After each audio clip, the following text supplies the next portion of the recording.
لنا في علمنا وارزقنا الإخلاص في القول والعمل كاملا وعلما نافعا لا ينسى وتوفيقا دائما وصحة ويقينا وعافية. اللهم افتح لنا كل خير ويسر لنا كل أمور. اللهم انصر المجاهدين وارحم المستضعفين ودمر أعداء الدين واخرج على أموالهم آمين يا رب العالمين. Alhamdulillah kaum muslimin rahimahullah. Setelah kemarin kita selesaikan pengajian hadis dari kitab Fathul Mu'min, maka saya ada pemikiran untuk mengembangkan kita di dalam tilawah Al-Quran, yaitu lebih banyak lagi dan lebih semangat lagi dan lebih giat lagi di dalam membaca dan mentadabburi Al-Quran. Karena itu saya bagikan ini juz 29 yang ada terjemahnya untuk tadabbur. Kecuali panjenengan sudah hafal terjemahnya. Kemudian ini satu jilid yaitu juz 29. Tujuannya adalah supaya kita membiasakan diri untuk membaca Al-Quran satu juz dalam satu juz. Sebelum saya lanjutkan kepada tadabbur, saya ingin tanya dulu, Bapak-bapak biasanya satu hari membaca berapa juz? Kalau dari pengembangan misalkan setengah juz. Jadi itu sudah berjalan atau bagaimana? Sudah mau pakai pedok itu, pakai kitir. Soalnya satu. Jadi ada istilahnya itu pemantauan ada. Pemantauannya modelnya setiap pekan dulu. Sebulan sekali. Terus rata-rata sudah berhasil atau belum? Sebagian besar ya. Yang sih masih ke Juni. Tapi untuk bulan ini memang berhenti, belum mulai lagi. Pas ketika dulu tidak berhenti, itu rata-rata berhasil atau tidak? Masih ke sini, bilang. Tidak berhasil. Rata-rata tidak berhasil. Rata-rata membacanya berapa? Sehari 3 lembar rata-rata. Ada nggak yang tidak membaca? Setiap hari kan disuruh membaca. Ada nggak yang tidak membaca? Sebagian tidak mengumpulkan. Yang tidak mengumpulkan itu banyak atau sedikit?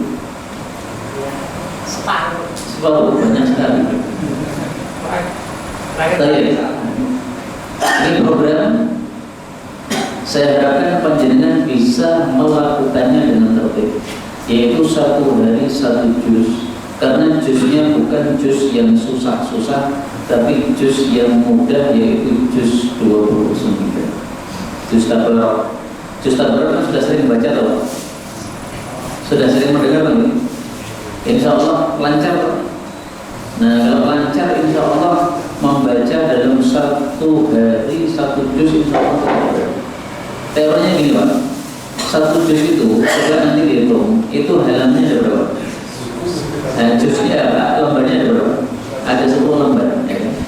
Berarti teorinya adalah kira-kira kita itu membaca 2 lembar setelah sholat subuh, 2 lembar lagi setelah zuhur, 2 lembar lagi setelah asar, 2 lembar lagi sebelum maghrib kalau ada pengajian, 2 lembar lagi setelah isya, asar.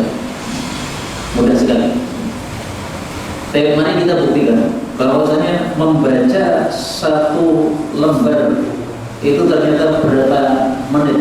Coba kita semuanya membaca juz Tabarok dari halaman pertama.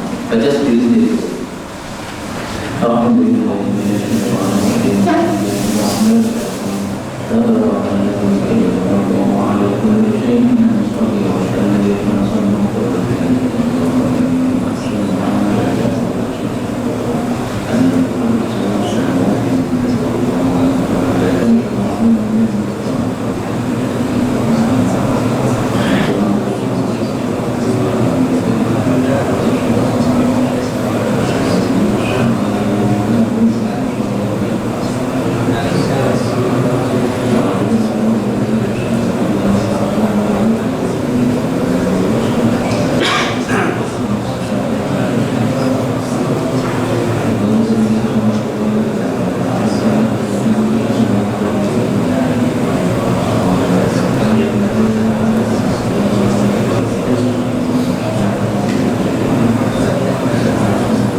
sebenarnya mudah sekali untuk membaca surat Al-Mulk ini karena rata-rata sudah sampai belasan bahkan puluhan. Kalau masih sampai 10 ke bawah berarti bacanya belum lancar. Dari Madinah sudah lancar. Karena panjenengan sudah ada program setengah juz tadi, maka karena ini tumbuh dengan program ini, jadi saya minta kepada panitia atau pengurus ya, supaya ini programnya untuk lebih diringankan. Diringankan artinya jangan ditumpukan antara program ini dengan program itu. Artinya program saya 1 juz nih. Seandainya sudah membaca 1 juz 29, maka tolong yang tadi setengah juz itu dimaafkan. Atau kalau sudah membaca pilih lanjut yang kemarin setengah juzan, berarti setengah juz tinggal nambah lagi setengah juz yang di surat Al-Mulk. Jadi ringkasnya programnya kita coba, panjenengan coba selama 1 bulan ini, programnya adalah membaca 1 hari 1 juz. Nah, menurut saya paling mudah ya juz 29 ini dulu saja. Program yang lalu bisa ditinggalkan dulu sementara ya, untuk program selama 1 bulan supaya kita ngecek berhasil tidak kita membaca 1 hari 1 juz. Tolong itu kan ada halaman kosong ya, di depan maupun belakang. Nah itu nanti tolong dicatat tanggal berapa sekarang? Sekarang berapa? 11. Nah, mulai tanggal 11 tolong panjenengan catat tanggal 11. Terus nanti kalau selesai tulis selesai. Kalau belum selesai, misalkan kurang 2 tulis kurang min 2, kurang 1 lagi min 1. Tapi seandainya dilunasi nggak apa-apa.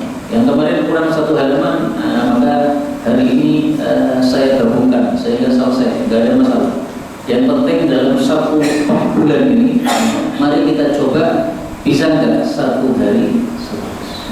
Siap insya Allah. Jadi betul-betul judulnya pengembangan itu ya berkembang dulu. Tidak hanya nama saja. Namanya apa ini? Pengembangan, tapi tidak berkembang-kembang. Berarti cuma judul saja, tidak sesuai dengan nama. Saya tidak pamer ya, tapi saya sekedar memotivasi panjenengan bahwa saya dengan kesibukan mengajar itu bisa 1 hari 5 juz dan tidak berat. Tidak berat kenapa? Karena hitungannya tadi itu salat subuh mulainya jangan subuh, tahajud 1 juz, kemudian subuh 1 juz, zuhur 1 juz, asar 1 juz, nah maghrib ini ngajar, isanya setelah pulang mengajar 1 juz pasti. Dan 1 juz ini saya membacanya agak cepat, sekitar 22 menit, 22 sampai 25. Nah tidak harus sama, karena kecepatan bacaan itu sesuai dengan kebiasaan. Kalau benar biasa malah nanti menambah tajwid malah tidak bagus. Tetap tajwidnya diperhatikan. Hanya kalau bacaannya cepat ya otomatis dengungannya jadi berkurang. Dengungannya misalnya 3 detik misalnya. Nah, kalau bacaannya cepat berarti dengungannya jadi 1 detik. Artinya sesuai dengan kecepatan bacaan tersebut. Dan kemudian selain kita membaca, mari kita berusaha untuk mentadabburi apa yang kita baca. Nah, maka malam ini kita mulai tadabbur halaman pertama dari juz 29. Ini jamnya mau nggak bergerak loh? Oh mana ini gitu ya? Berarti ini itu ya? Iya. Nah, tadi saya nggak tahu tadi berapa menit baca. Karena saya lihat enggak. Pak, kalau bersama Pak. Coba. Kalau bertempatnya paham. Artinya 1 hari membaca 1 juz. Iya. Berarti nanti 1 bulan 30 juz ini diulang-ulang gitu maksudnya. Diulang-ulang setiap hari itu saja. Oh, setiap hari ini saja. Ini saja. Seandainya pengen juz yang lain nggak apa-apa. Tapi maksudnya untuk mempermudah. Karena kalau surat-surat yang belum sering dibaca kan susah. Tapi kalau juz 29 sering terdengar, maka membacanya lebih mudah. Jadi 1 juz insya Allah bisa terlaksana kalau juz yang ke-29. Juz 29 sudah sering dengar nggak? Sering kan? Nah, kalau sering insya Allah lebih mudah. Karena apa? Ayat-ayatnya sudah apa istilahnya itu? Sudah familiar. Nah, berbeda kalau surat-surat yang susah itu kita sering salah-salah. Kalau seperti saya karena sudah pernah hafal, maka semuanya familiar. Sehingga semuanya dibaca cepat seperti program itu. Nah, maka kalau antum mikirnya gini, kalau Abu Zaidan saja bisa 5 juz sehari, kenapa saya 1 juz tidak bisa? Coba mikirnya seperti itu. Maka insya Allah bisa. Jadi kalau kita mau berusaha sebenarnya bisa. Dan teorinya adalah salah satunya sebelum kita buka HP maka buka apa? Quran. Kalau kita sering-sering buka HP, otomatis Qurannya nggak kebuka. Sama-sama duduk lagi, duduk buka HP bisa setengah jam, ya kan? Nah, duduk cuma buka 2 lembar, masa nggak bisa? 2 lembar ini kan karena pembagian kita 5 kali. Subuh 2 lembar, 2 lembar. Nah, kita mulai coba. Nah, nanti pertemuan berikutnya saya ingin mengecek tulisan panjenengan di halaman belakang itu, ya. Banyak yang kosong atau banyak yang selesai. Selesai, alhamdulillah. Kalau kurang-kurang ya kurang ditulis ya, berapa halaman. Jadi saya ingin itu yang berkembang tidak hanya satu orang gurunya saja, tapi semuanya berkembang. Semuanya jadi apa?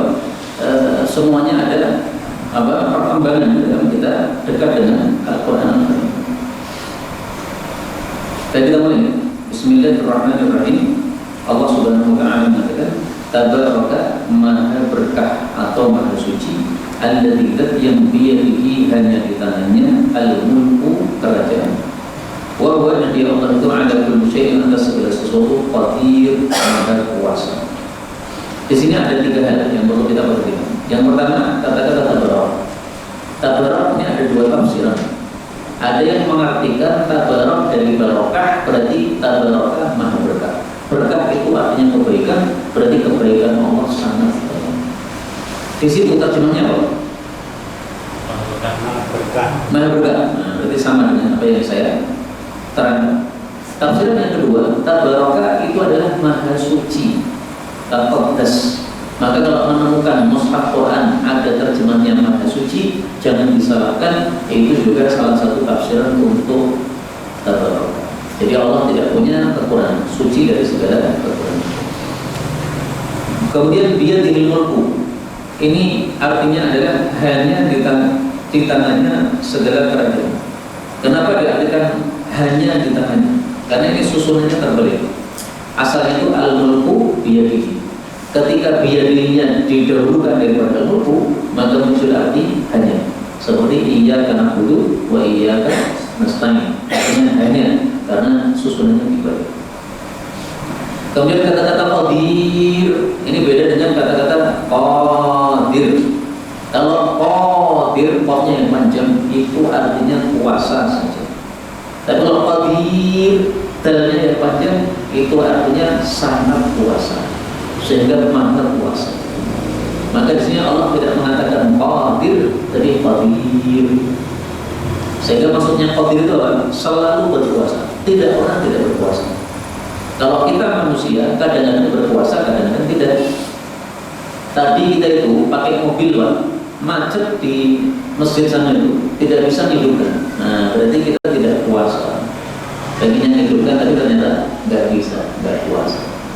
Tadi bisa hidupkan, tadi pas sore. Nah, berarti hanya qadir saja, tidak qadir. Kalau Allah itu selalu mampu, selalu bisa. Nah, kita manusia tidak selalu bisa. Sok bisa, sok tidak. Berikutnya, alladzi yang khalaqa telah menciptakan al-mauta, kematian, wal hayata dan kehidupan. Liyabluwakum supaya dia menguji kalian. Ayyukum siapa di antara kalian ahsanu yang lebih bagus amalnya. Wa huwa dan dia itu al-azizu maha gagah, al-ghafuru maha pengampun. Di sini ada 2 hal yang perlu kita perhatikan. Yang pertama, kematian dan kehidupan ini ada 2 kali. Kematian pertama adalah ketika kita mati, ini kita mati. Kematian yang kedua nanti ketika ajal menjemput kita. Kehidupan yang pertama adalah sekarang ini, kehidupan di dunia. Kehidupan yang kedua adalah nanti di akhirat.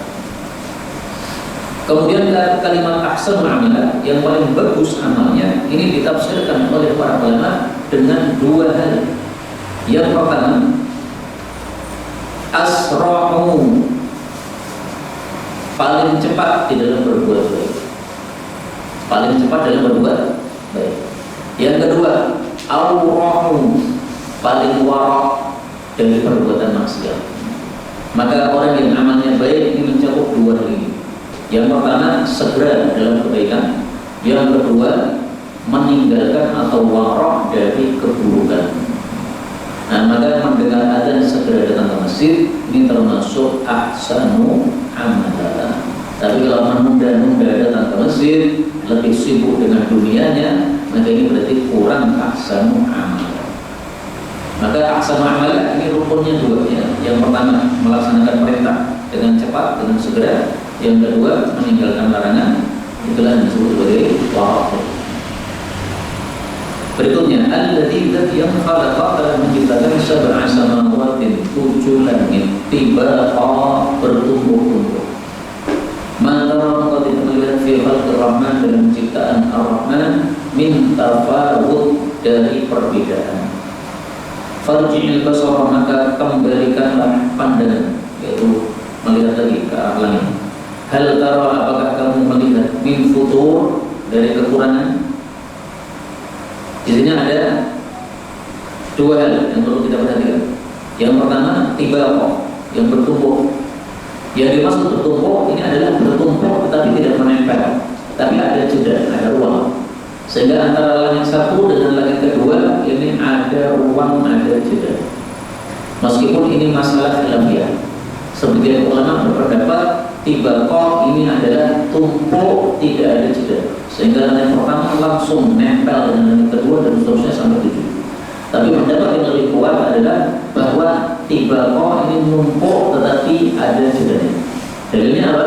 Hadis tentang Isra Mi'raj, di mana Rasulullah setelah naik langit pertama kemudian menuju ke langit yang kedua, kemudian minta dibukakan pintunya. Lalu menuju lagi ke langit yang ketiga. Nah, menuju dan dibukakan pintu, menuju dan dibukakan pintu, ini menunjukkan bahwa ini ada jeda. Karena kalau nempel, maka cukup dibukakan satu kali sudah bisa masuk rumah. Karena nempel. Tapi ketika ada jedanya, maka masing-masing langit ada pintunya masing-masing. Kemudian yang kedua, di sini Allah mengatakan bahwasanya kamu tidak melihat dalam ciptaan Allah itu ada perbedaan. Artinya langit pertama dengan langit kedua, langit ketiga semuanya kokoh, semuanya bagus, tidak ada perbedaan sama sekali. Berbeda dengan ciptaan manusia. Kita membuat 5 rumah misalnya, satu rumah bagus, satunya kurang bagus. Kita ngecor 5 lantai. Nah, perbedaan juga antara cocoran lantai pertama dengan cocoran lantai kedua dan seterusnya. Ada sedikit di sana ada bentek dan sebagainya. Nah, itu adalah ciptaan manusia selalu tidak bisa sama antara buatan satu dengan buatan berikutnya, selalu saja ada kekurangan-kekurangan. Termasuk mencetak kitab, mencetak buku seperti ini tidak semuanya berhasil. Sehingga di percetakan buku itu seringkali ada lembaran-lembaran yang dibuang karena apa? Tidak berhasil dalam percetakan tersebut. Kemudian Allah mengatakan tsumma irji'il basara, kembalikanlah pandangan, yaitu melihat lagi ke langit karataini 2 kali, yang qariba akan kembali ilaika kepadamu al-basaru, pandangan itu khasi'an dengan rendah, wa huwa sementara pandangan itu hasirun, lemah. Maksudnya lemah di sini tidak mampu untuk melihat adanya kekurangan pada ciptaan Allah Subhanahu wa ta'ala. Jadi langitnya Allah sangat-sangat sempurna, dan itu juga menunjukkan bahwa semua ciptaan Allah yang lain adalah sempurna. Kemudian walaqad dan sungguh-sungguh zayyana, kami telah menghiasi as-sama ad-dunya, langit yang paling rendah, yaitu langit yang ada di atas kepala kita ini, bima shabiha, dengan lampu-lampu. Maksudnya apa? Bintang-bintang. Wa ja'alnaha, dan kami menjadikan bintang-bintang tadi rujuman, lemparan-lemparan lisyayatin, untuk setan-setan. Wa a'tadna, dan kami sudah menyiapkan lahum, bagi mereka para setan, adzab as-sa'ir, siksaan sa'ir. Sa'ir itu adalah api yang dinyalakan. Di sini ada 2 hal yang perlu diperhatikan. Yang pertama, bahwasanya bintang itu diciptakan oleh Allah untuk 3 tujuan. Tujuan yang pertama disebutkan di sini adalah zayyana, untuk menghiasi langit supaya langit indah. Tujuan yang kedua disebutkan di sini rujuman lisyayatin, untuk melempar setan. Tujuan yang ketiga tidak disebutkan pada ayat ini, tetapi disebutkan pada ayat yang lain. Litahtadu biha, supaya kalian itu mendapatkan petunjuk jalan. Nah, sehingga para ulama mengatakan tujuan penciptaan bintang ada 3 sebagaimana disebutkan dalam ayat-ayat Quran. Sehingga kalau menambah dari 3 tadi, maka berarti dia sudah melakukan sesuatu yang salah, karena tidak sesuai dari tujuan Allah Subhanahu wa Ta'ala. Misalnya menentukan seseorang itu nasibnya baik atau buruk dengan melihat dia tanggal lahirnya kapan, bintangnya apa, seperti itu adalah tidak diperkenankan dalam syariat Islam. Ini termasuk perkara yang menyeleweng dari aturan Allah Subhanahu wa Ta'ala. Kemudian yang kedua, kata-kata rujukan syaitan dijadikan sebagai lempar untuk setan. Ini bukan berarti satu bintang langsung untuk melempar, tidak. Karena setan itu kecil, sementara bintang itu sangat besar. Jadi besarnya bintang itu seperti matahari. Ya. Matahari salah satu dari bintang yang diciptakan oleh Allah Subhanahu wa Ta'ala. Hanya saja matahari itu terlihat besar karena dekat, bintang-bintang itu terlihat kecil karena jauh. Tapi sebenarnya ukurannya hampir sama antara bintang dengan matahari itu ya segede itu. Nah, sehingga maksudnya Allah mengatakan bintang untuk melempar setan itu diambil satu potongan dari bintang, kemudian untuk melempar setan. Bintangnya tetap berada di tempatnya. Jadi yang bergeser dari tempatnya bukan bintangnya, tapi potongan dari bintang. Seperti kalau kita masak dengan api, kemudian api kita larikan ke tempat yang lain, itu bukan kompornya dibawa pergi, bukan, tapi kita membakar dengan kayu atau dengan kertas. Kemudian kayu yang terbakar dari apinya kita bawa ke tempat lain. Nah, jadi yang berpindah adalah bagian api. Itulah makna rujukan syaitan. Kemudian Allah mengatakan walil ladzina kafaru, dan bagi orang-orang yang kafir birabihim terhadap pemeliharaan mereka ada jahannam, ada siksaan jahannam, wa bi'sa, dan seburuk-buruk al-masir, tempat kembali. Kata-kata jahannam dalam bahasa Arab artinya adalah sangat dalam. Nah, maka jahannam ini disebut jahannam karena saking dalamnya. Dalamnya disebutkan dalam hadis yang sahih bahwasanya kalau ada batu besar dilemparkan dari atas, maka 70 tahun itu belum sampai ke dasarnya neraka jahannam. Padahal batunya sangat besar. Batu sangat besar, ini kalau dilemparkan pasti sangat besar. Tetapi 70 tahun belum sampai ke dasarnya. Dan kata-kata 70 itu bukan berarti betul-betul 70, tapi maksudnya sangat-sangat lama sekali, tidak sampai ke dalam neraka jahannam. Kemudian Allah mengatakan idza ulqu, apabila mereka dilempar ila dalam neraka jahannam, sami'u laha, mereka mendengar untuk neraka jahannam syahiqan, suara yang mungkar, suara yang jelek. Wa hiya, dan dia itu tafuru, menggelegar. Syahid itu arti asalnya adalah suara keledai. Maka setiap suara yang diingkari, suara yang mungkar, disebut dengan istilah syahid. Karena suara keledai itu adalah suara yang sangat mungkar, sangat diingkari, sangat tidak bagus. Sebagaimana Allah mengatakan inna ankara aswati rasulul hamir, sesungguhnya suara yang paling mungkar itu adalah suaranya keledai.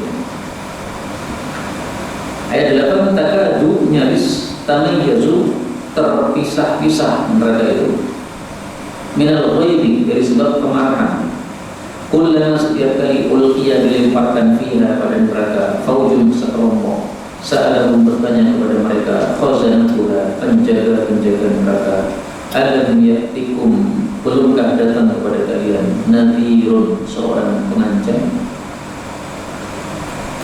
Ayat ini menunjukkan 2 hal. Yang pertama, neraka itu bisa marah. Ghaib artinya marah.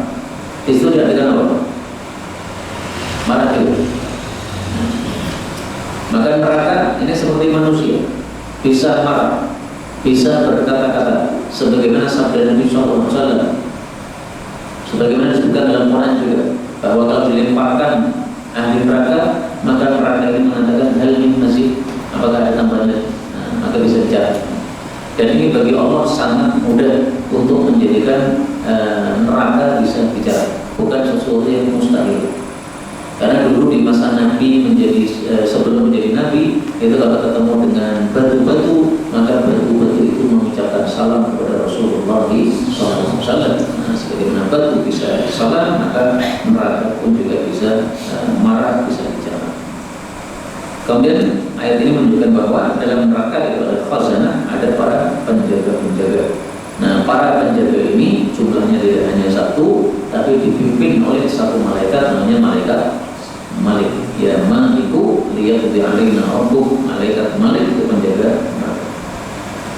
Ayat 9. Kalau mereka mengatakan bala ya, qad sungguh ja'ana telah datang kepada kami nadhirun, seorang pengancam. Fakadzabna, lalu kami mendustakan. Wa qulna, dan kami mengatakan ma nazzalallahu, tidaklah Allah menurunkan min syai'in, sesuatu apapun juga. In antum, tidaklah kalian illa kecuali fi dhalalin, di dalam kesesatan kabirin yang besar. Ayat ini dibagi dua kalimat. Kalimat pertama berhenti sampai syai'. Kalimat kedua, in antum illa fi dhalalin. Nah, kalimat kedua ini ada dua kemungkinan. Kemungkinan pertama ini adalah jawaban malaikat untuk ucapan ahli neraka. Jadi ucapan ahli neraka berhenti sampai min syai'. Lalu malaikat menjawab, in antum illa fi dhalalin kabir.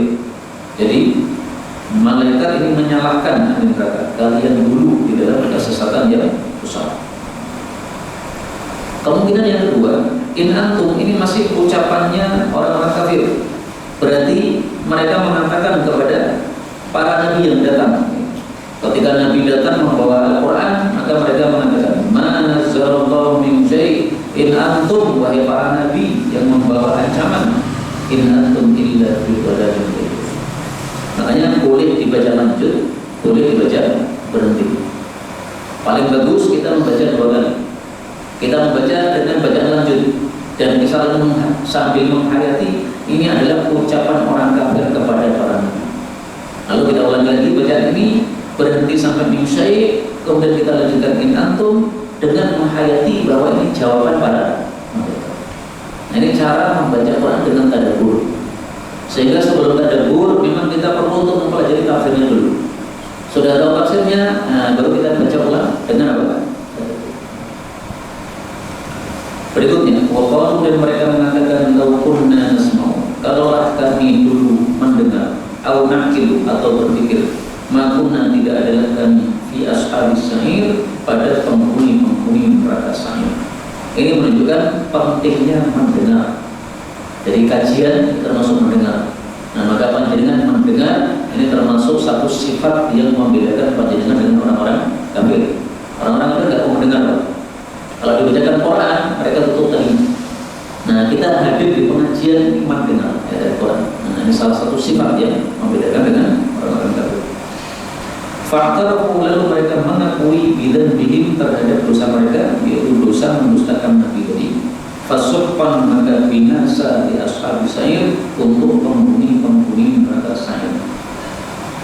Kata-kata suhqan boleh dibaca dua bacaan, suh atau suhuqan. Maka paling bagus kita baca dua kali.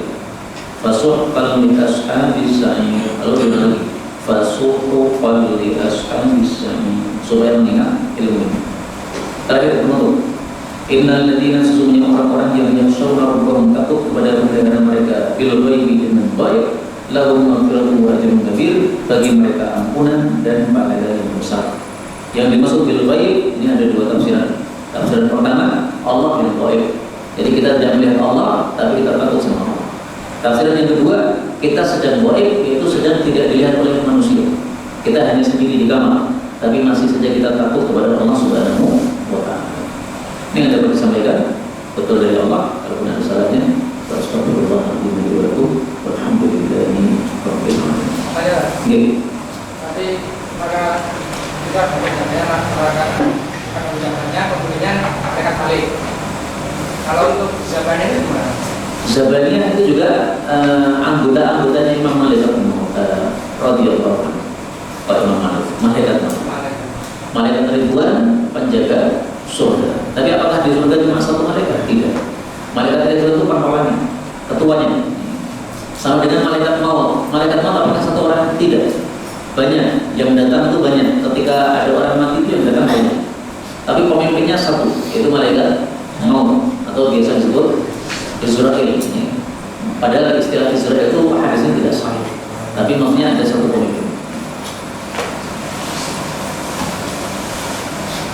Sudah kau punya itu belum? Baik, subhanallah. Nanti sudah berjalan.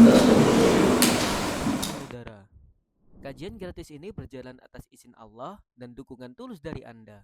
Bersama kita sebarkan kebaikan seluas-luasnya. Yuk jadi bagian dari tim kebaikan kami dengan mendukung operasional dakwah. Jazakumullahu khairan kasiron.